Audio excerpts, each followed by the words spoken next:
The moment I believe my conversion experience occurred with the Lord was about a year and a half ago in Grove City, Ohio.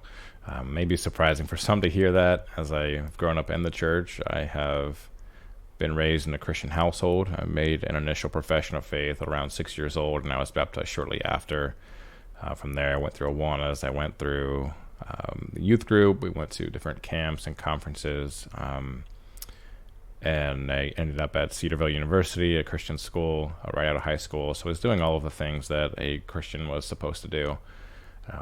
I think the one thing that lacked for me during my life was any level of consistency in my walk with the Lord. There were periods of emotional highs, specifically in the youth group, where you would go to a camp, you would have a month or two when you got back home where you would feel really convicted still about the sermon that may have been preached, or the loud music and the worship experience there.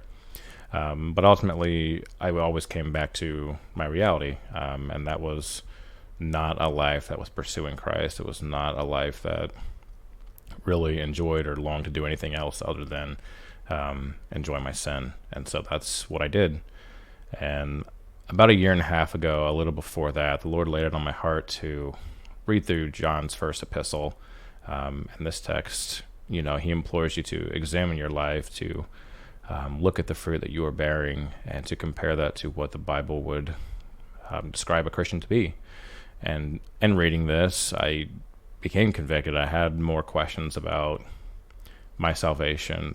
Was this authentic? Did I truly experience justification in this moment, or was it, another emotional experience similar to what I've encountered at a lot of these youth events? So along with this text, I began reading a book by Lawson entitled "It Will Cost You Everything," which is a book really geared more towards new believers, which I found odd that I had picked up this book and began reading it, but the Lord's sovereign will for me to read that book, and I did. And as a result, I began to walk away with more questions. I think I picked it up hoping to gain some sort of confidence in my conversion process, and as a result, I came away really with more questions and kind of doubting my salvation after having read the book. And so I finished the book, I went to bed, and I remember waking up around 3 a.m. and just feeling the Lord's presence. The only way I can describe it was just being pushed down to my knees. I encountered the Lord for who he was and all of his holiness for the first time.